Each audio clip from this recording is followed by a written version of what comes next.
Hello everyone. Welcome to the live stream. We are here on Facebook and Instagram getting ready to go live.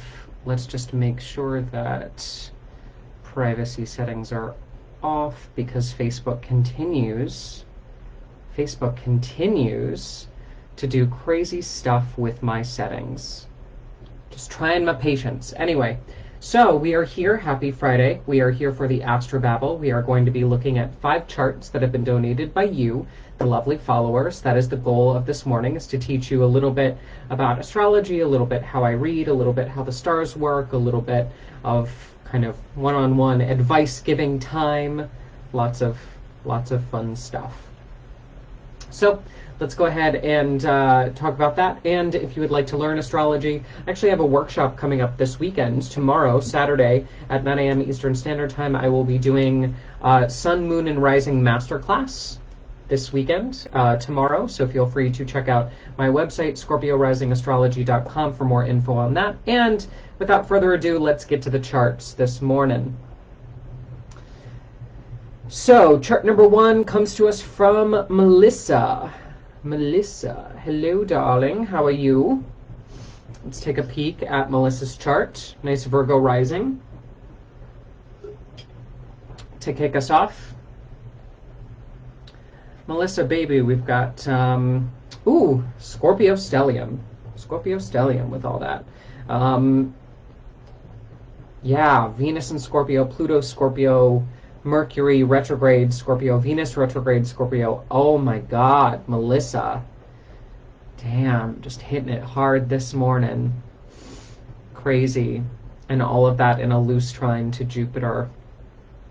Wow. Wow. Plus Sun in Scorpio. Yeah.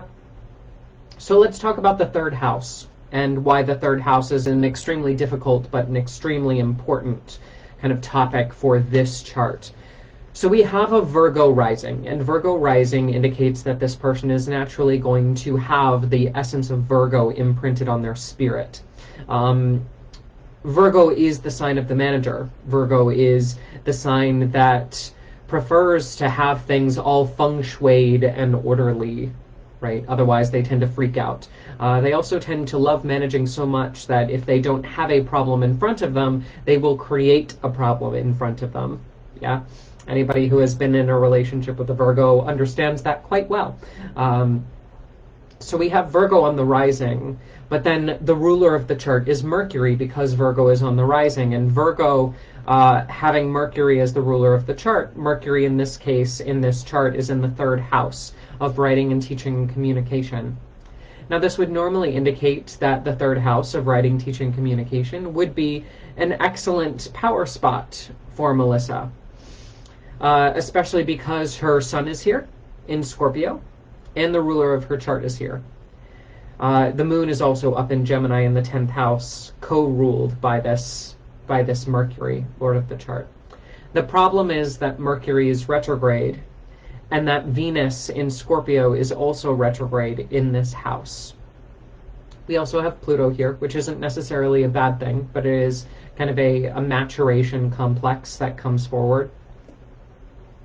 So in the third house of writing, teaching, communication, we have this pileup of planets. The sun, which indicates ego importance in the space, the lord of the chart, which recognizes kind of natal talent and interest in the subjects. But this is all flavored by this Venus in her fall of Scorpio retrograde, the lord of the chart being retrograde, and Pluto and Scorpio being sandwiched in between the two. I really think that the third house brings forward a lot of victim mentality for Melissa. I think that Pluto and Scorpio ensures that there are toxic lessons that need to be learned that can only be learned over time. Pluto is a level 50 planet. It only matures halfway through the life. When we've kind of been there, done that, bought the t-shirt a million times, and we can finally look back at the bigger picture and say, oh, that's what I was trying to do. That's what those tools are for. That's what those experiences gave me. Scorpio as a sign ruling a house is all about secrets. is all about playing defense, is all about hypersensitivity. And so when we see this pile up in Scorpio, the lessons that you think you're supposed to be learning in this space are not the real lessons. Yeah. Also, questioning your feelings, your thoughts. Mercury as planet of the mind, retrograde going backwards in the deeper, darker, waterier sign of Scorpio gives us this really intense mental atmosphere, which can be applied very well in the third house of writing, teaching, communication, but more in a psychological construct way, more in a counseling way. It is a little bit more of a sinister placement, as well as Venus in Scorpio retrograde. You know, Venus in Scorpio I always think of as the Medusa.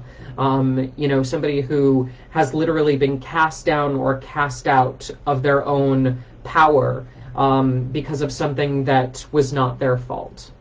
Yeah. And to have that placement in the third house co-present with Lord of Chart and Sun, there are many different power dynamics that are happening in the third house of, you know, siblings, the community, but also writing, teaching, speaking. So lies and the truth will be a big theme of Melissa's life, and how one goes about navigating that is their own choice. And for some reason, Norton feels it's appropriate to ask me to upgrade for free to their new service during my live stream. Rude. Okay, so let's see, what else do we want to talk about in the chart? I do appreciate the Jupiter in the chart. The Jupiter in the chart at 13 degrees of Pisces in his home sign in the 7th house of relationships is a glorious placement. You know, Jupiter as Lord of Abundance in Pisces, the sign of the dreamer. I really like it. I think it's fun. I think you're attracted to somebody with a big personality, and you will see that play out, but also somebody who is very spiritual, somebody who's very artistic, somebody who's very intuitive and sensitive, somebody who can match your Scorpio Sun and your Scorpio Mercury. So that'll be a fun kind of relationship combination. Let's see. What else do we want to talk about? The moon is almost full. It would be full if it was just a couple days earlier, but still a pretty full moon in Gemini in the 10th house is a need for curiosity and attention, right? 10th house is the house of success. When we see that being ruled by Mercury in the 3rd, there is a need to be kind of like a spokesperson for the 3rd house of writing, teaching, communication. So it wouldn't surprise me if you're thrown into an authority role rather quickly as you explore the 3rd house. And for some reason, people just put you on a pedestal. They put you on a pedestal because they see your vulnerability and they want to shake that out of you, Melissa, right? But they also understand because of that Scorpio energy being so hidden, being so cautious, being so careful, that you're uniquely qualified to not take advantage of the power that you were given. Let's see. You know, with all this being said, it's really important down the road that you exercise your entrepreneurial placements. Especially if you wanted to get into some sort of mobile body work, that would be excellent. But Mars in the 6th house, ruling your 8th house of business, really does tell me, and your North Node being in the 8th house, really does tell me that at some point you're going to need to kind of strike out on your own. You're going to need to kind of consult or teach or coach or provide a product that other people need, that you independently govern and create. Kind of you being your own employee is part of the chart makeup for sure. And also you working from home, you know, big part of the chart.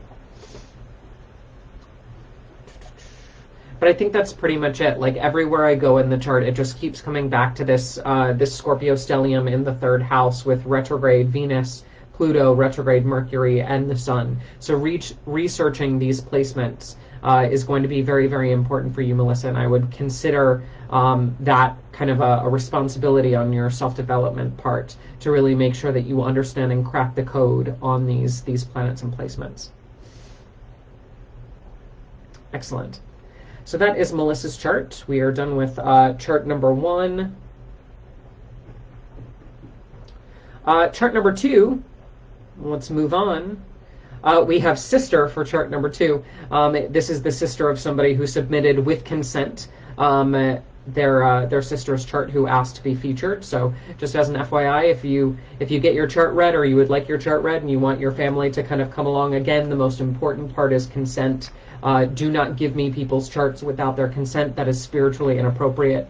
But you know, we can always feature their chart if they'd like to know more about their placements. So let's go ahead and look at this chart. So we have Capricorn on the rising, makes a very stern outlook to the chart, just very kind of hyper-focused. What the hell? That is an Aries stellium in the 4th. Get out. 2 stelliums in a row, both ruled by Mars. What is today? Tuesday? Okay. Woo! That threw me for a loop. Goodness gracious. And a new moon in the chart with Mars and Aries in the 4th. Get out of town. Crazy. What? Okay. So this Capricorn on the ascendant would normally give you a very stern and cold personality. It would make you very slow to grow, slow to develop. But also very focused, very business oriented, very much about your own sense of privacy, yeah, and very much about your own sense of privacy, with the ruler of your chart being in the 4th house of home and family, the midnight place in the chart where we find rest and seclusion. But you put the lord of your chart in his fall, or in his detriment rather, his least favorite sign. Saturn does not like to be in Aries at all. You know, Saturn is about slow-moving, methodical thinking. Yeah, that's also your Capricorn ascendant. That's where you get that need to be that turtle in the tortoise and the hare, right? Slow and steady wins the race is the mantra of Capricorn and Saturn. But you've put Saturn in Aries, the dynamic cardinal fire sign that's all about forward motion and leadership and initiating and, you know, asking for apologies instead of permissions. Yeah.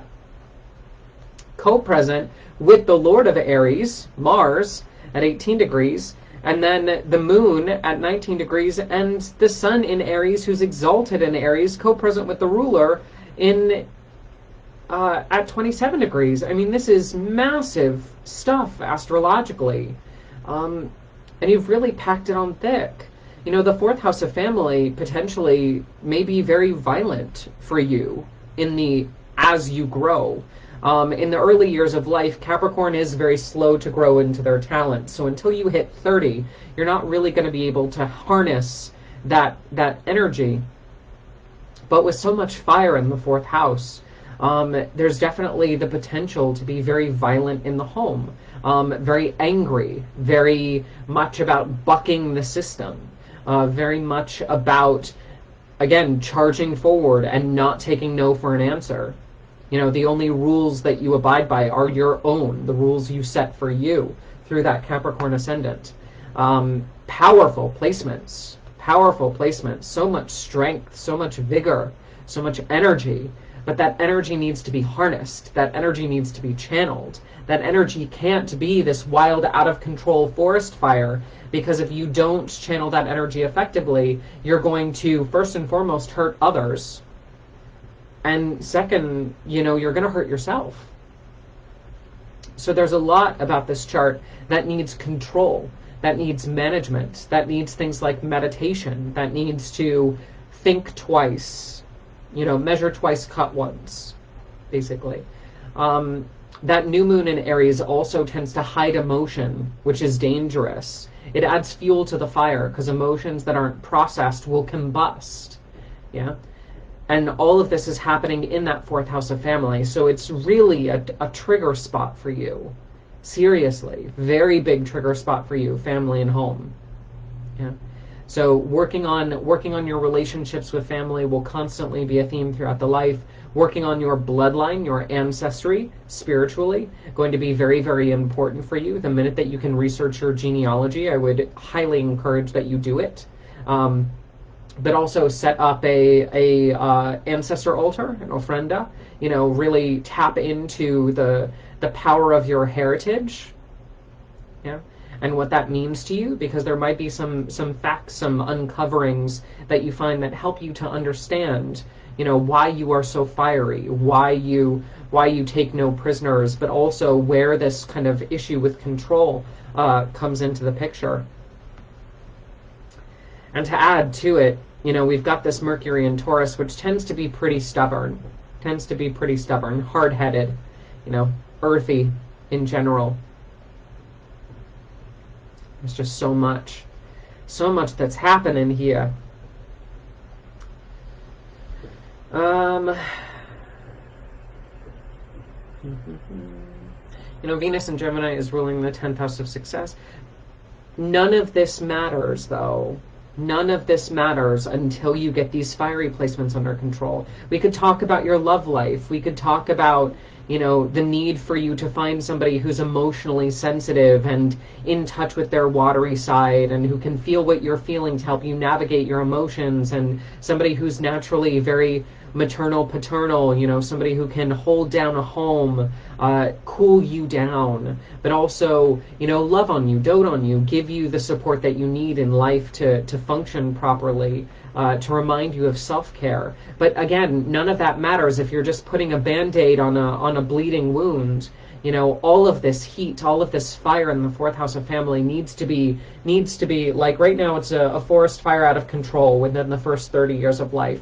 You need to put stones around it to keep it controlled. You need to make sure that you chop away the trees so that the fire doesn't catch and run out. You know, you need to make sure that you're not actively pouring gasoline on that flame.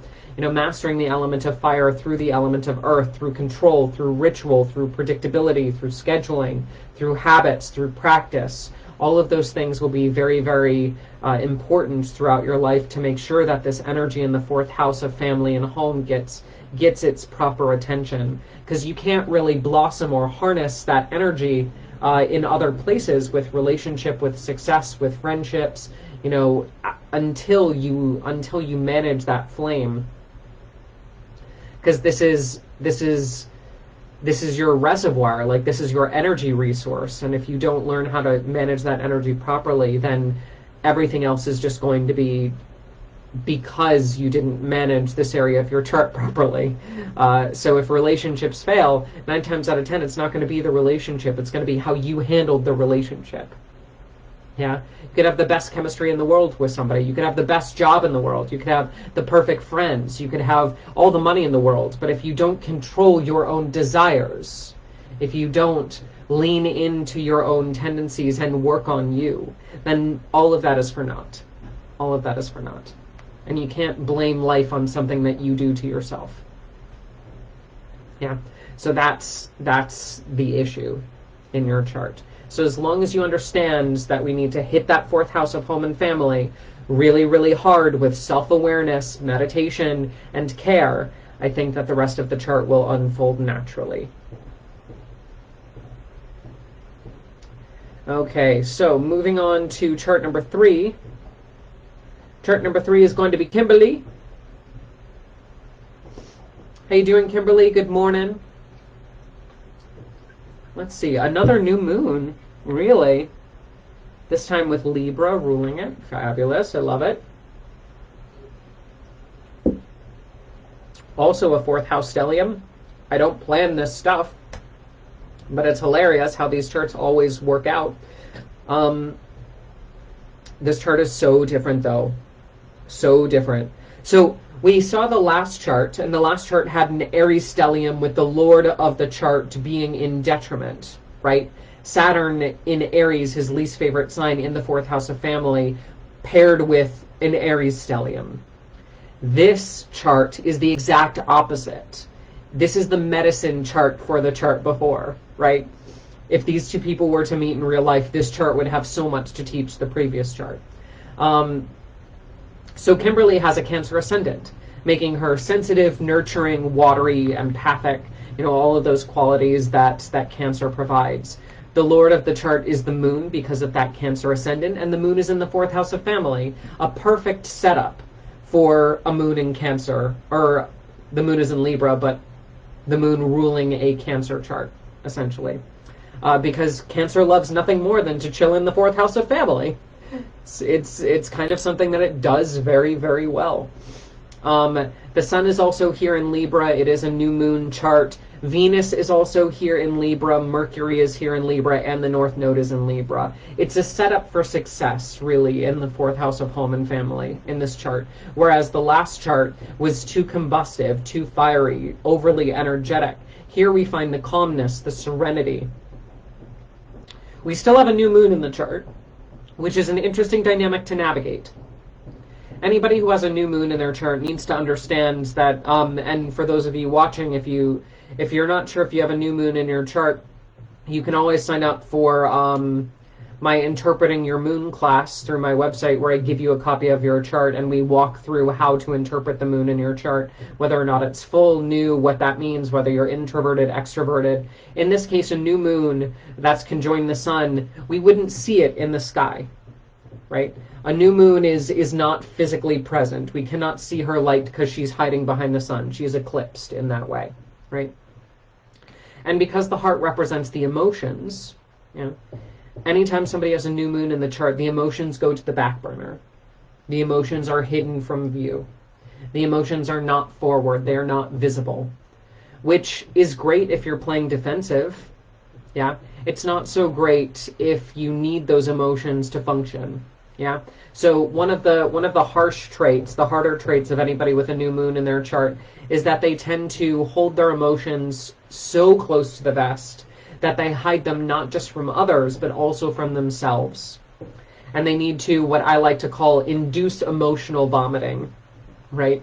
And sit down once a week, once every, couple days, and sit down to a really, sappy love song, or a really kind of sad movie, and just let all those emotions out and purge those feelings. Because that's going to be really, really important. But having the North Node in the fourth house, co-present with the ruler and the sun, it's brilliant, because it sets you up to navigate the fourth house of home and family, Kimberly, which is the kind of purpose, not just of your chart, but also all of your major skill sets are here. You have the ability to be loving and kind and compassionate with the Venus in Libra, and fair. Yeah. So even if you like to play devil's advocate, even if you get your words minced, or your mind, is in the wrong direction, you have that Venus to bless your chart and grace your ability to make people feel good, to let them know that, hey, best of intentions, even if it hurt you. So great setup for the fourth house of home and family. But that's really kind of the crux of this chart. The focus of this chart is in the fourth house. Then we go on to find some other rulers in their natural home signs. We have Pluto and Scorpio co-present with Mars and Scorpio. Both rulers of Scorpio present in the fifth house gives a high sex drive, makes the creativity very potent, very deep, very intimate. Yeah, but the fifth house is the house of sexuality, and to have both signs that rule Scorpio, the sign of sexuality, in the house really does mean that in any relationship, understanding the level of intimacy that you bring to the table, Kimberly, is going to be kind of bar none. Like, people will have a hard time keeping up.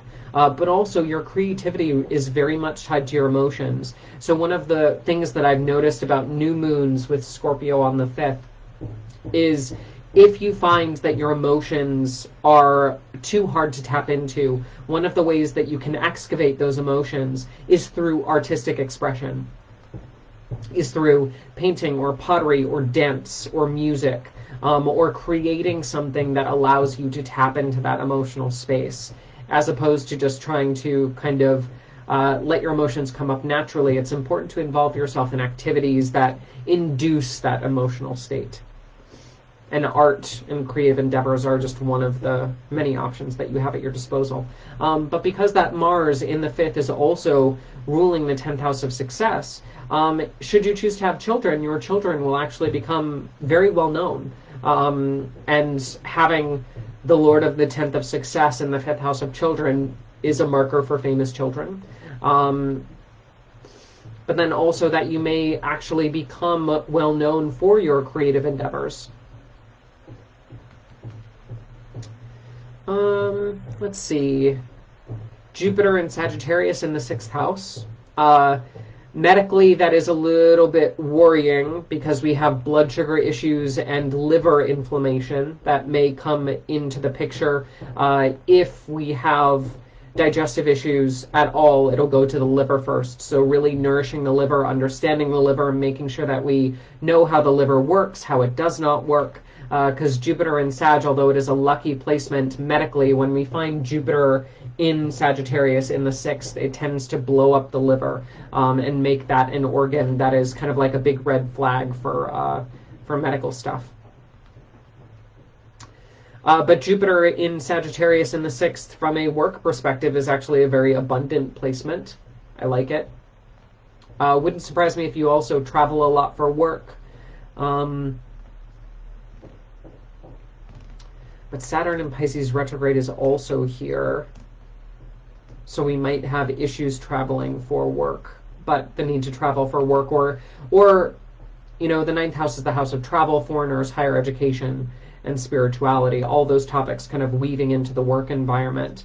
But then Saturn coming through and putting a damper on those things as well. Having that expansive quality to work, but also that restrictive quality to work at the same time. Kind of learning to strike when the iron's hot, to navigate those expansive opportunities for prosperity and those really narrow, hard windows, those rules that make kind of that counterbalance work.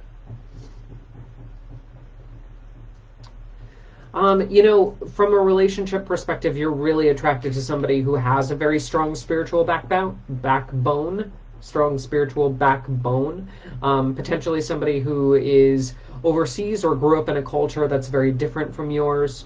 But there is this level of sternness. There is this level of business-like focus and coldness that you're naturally attracted to. Somebody that you can care for, but who can also appreciate your care. And I think that's pretty much it for Kimberly's chart. Yeah, cool. Thank you, Kimberly, for donating your chart to the live stream. I very, very much appreciate it. Just tapping into the comments. Nobody seems to be active on Facebook today. That's all right. Let's move to chart number 4. Oh, sorry, my dear. I misspelled your screen name from Instagram. That's my, or from TikTok. That's my bad. So Faria Luna from Instagram is going to be our chart number 4. Let's take a peek at this chart. Wow, another Scorpio stellium in the 3rd. We already had this chart. This was chart number 1. That's so funny. But different. Instead of a Gemini moon in the 10th, we have a Pisces moon in the 7th. So interesting. I love when we see charts that have the same but a different dynamic. And this chart is definitely one of those charts. So here we have Virgo Rising, you know, which gives that management quality to the chart, that very detail, hyper-focused energy to the chart. Virgo just loves a good to-do list, is kind of what it boils down to. But when they finish their to-do list, they will constantly put more things on their to-do list. So it's a thing for Virgo. Now, oh, yeah. Then we move to the Lord of the chart. The Lord of the chart is Mercury in Scorpio. Mercury in Scorpio in the 3rd is a very cunning mind, a very suspicious mind. Some of the best private investigators I know, some of the best therapists I know, have a Mercury Scorpio placement. You know, Scorpio is the investigator.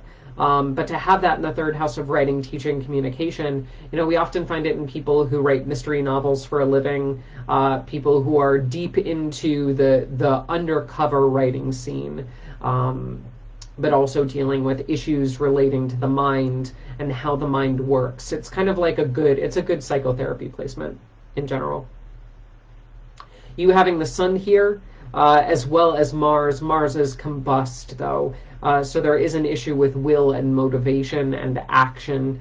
There may be some hesitancy. There may be some With Uranus here, there may be some really strong unpredictable qualities to the third house of writing, teaching, communication.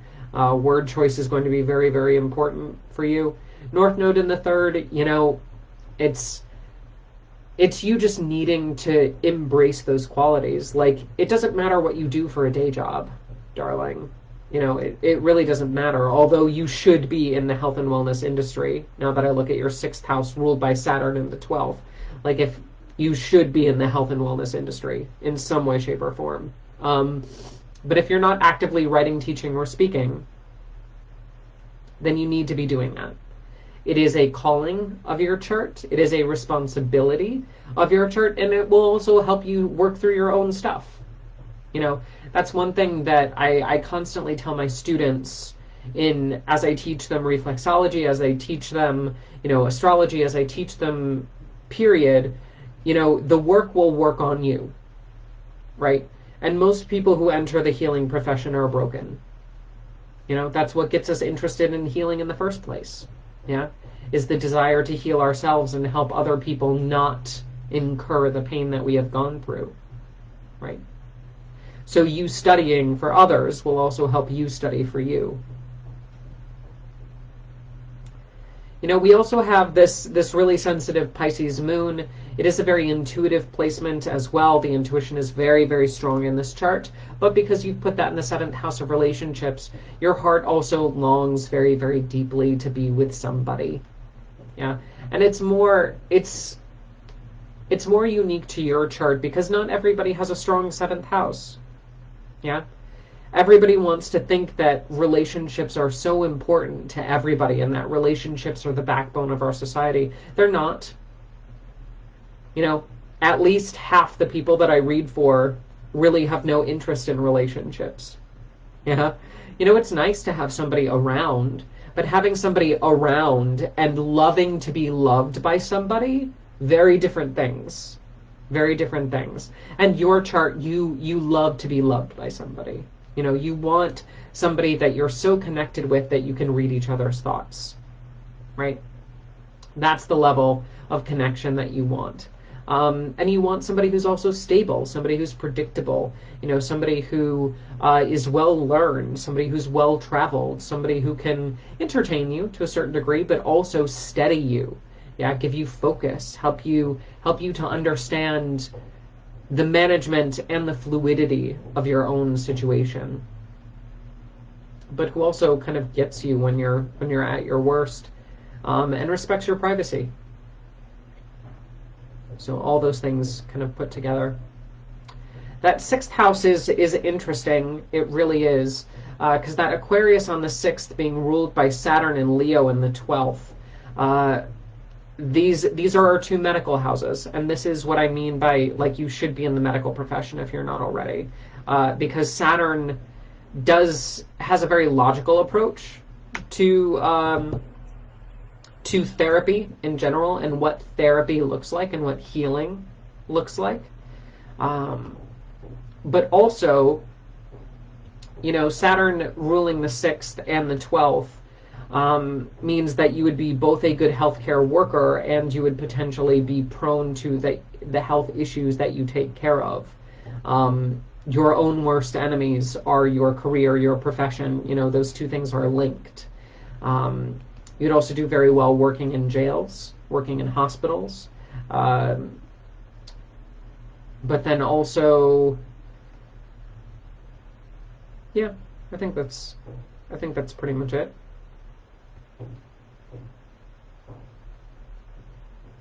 Yeah, chart goes cold after that. I can't look into it anymore.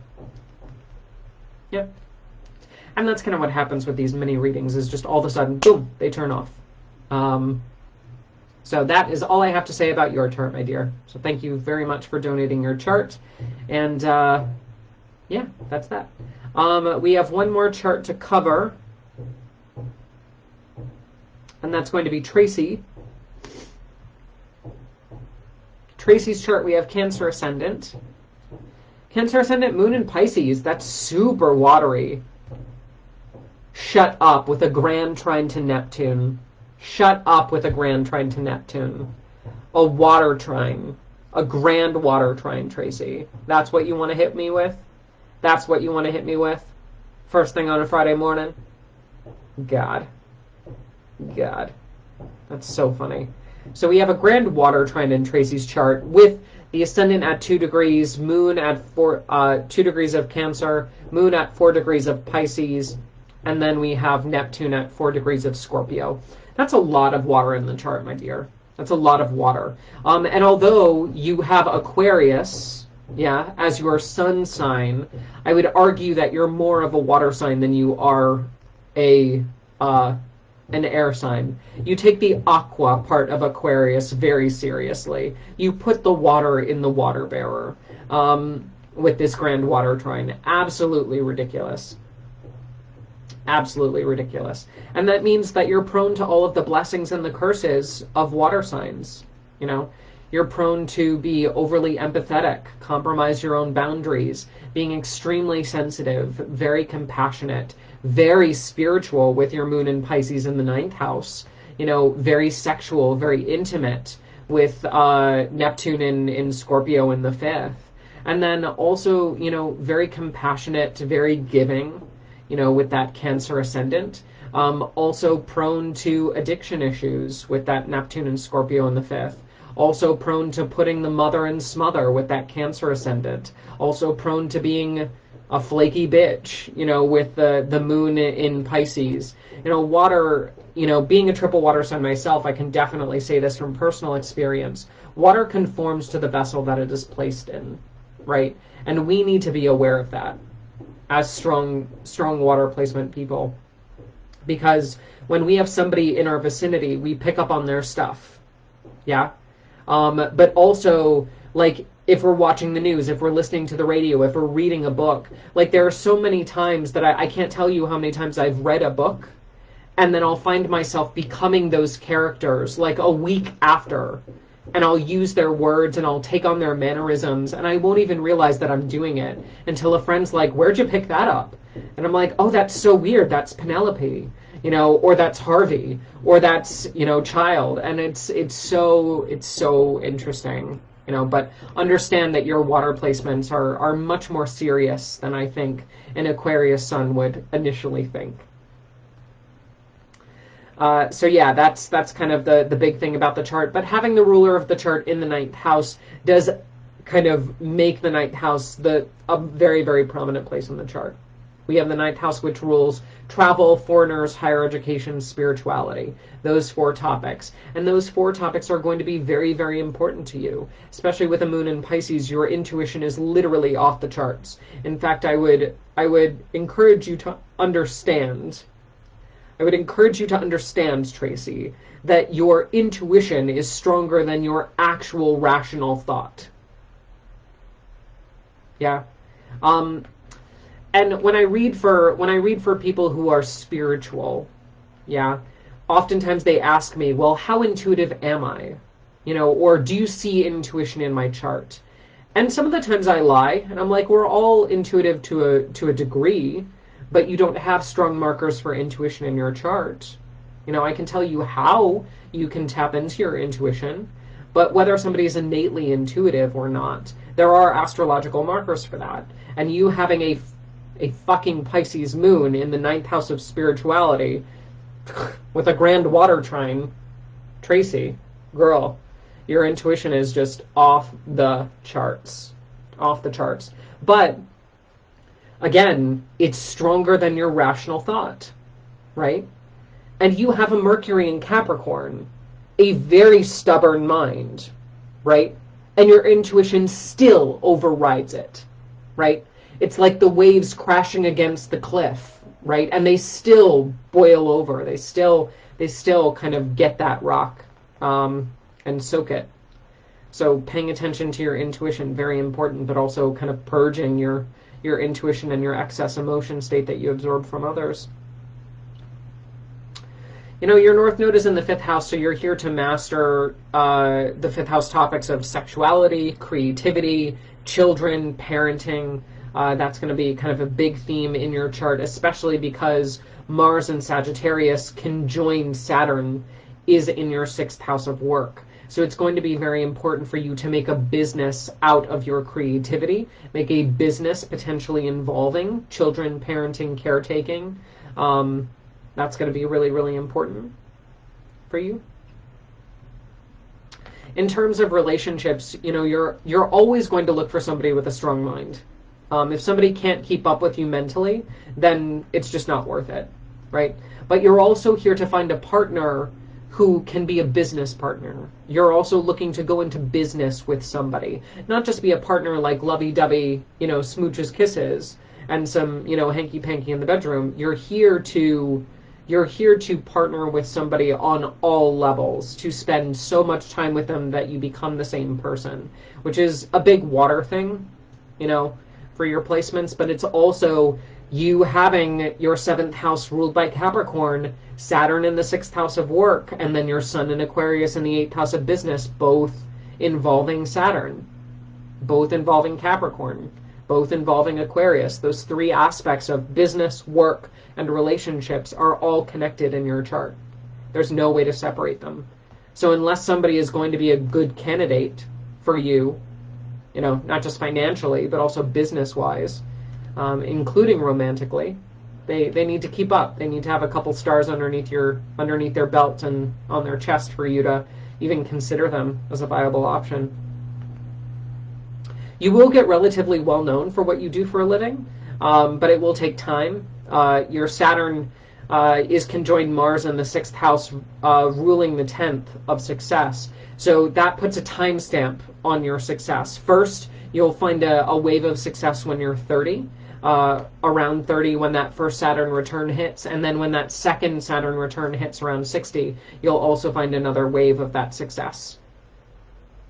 But it does take time because Saturn is involved, and Saturn rules maturation over time. Death of parents is going to be something that you'll need to overcome at some point. Retrograde Venus in Aquarius ruling the 4th house of family. But again, like seeing dead relatives is nothing. It's nothing new to you with that Pisces Moon in the 9th. Finances are going to be a little bit tricky. Retrograde Neptune or retrograde Uranus in the 2nd house of finance. That's a tricky placement, my dear. It's a tricky placement. So we might need somebody else to look at your finances, because that's going to be a spot that's too unpredictable for you to manage and be objective about. Okay, I think that's it. That's the last lesson of the chart. Cool. Flawless. So let's just go ahead and pull up the video one more time, and we are going to wrap up this this live stream session. Thank you everybody so much for watching. It's been a pleasure to walk you through 5 more charts as we do Monday, Wednesday, Friday. Thank you for all your support. If you're on Facebook, go ahead and give my new fan page a like. I know that the algorithm is doing weird things for my daily horoscopes and my posts on Facebook, so I made a fan page to cross-post to make sure that y'all see them and that they don't get lost in the feed. Also, if you want to learn astrology, I am teaching a workshop, but if you're seeing this recording late, the recording will be up on the website. I'll be talking about I'll be teaching a Sun, Moon, Rising masterclass tomorrow morning at 9 a.m. Eastern Standard Time, which I still have spots available for that via Zoom. And we're going to talk about saying, what does the sun mean? What does the moon mean? What does the ascendant mean? What does the Lord of the ascendant mean? And how to interpret those top 3 placements for yourself and others. So that's going to be really fun. So join me for that if you'd like. Registration details are on my website or the Facebook event. Yeah. And that's really all I have to say. I hope that you are enjoying these little chats that we have. Let me know in comments what you think. If you have any questions, feel free to reach out. I'm super accessible. But have a fabulous Friday and a great weekend. I will see you next week. And in the meantime, may the stars be ever in your favor.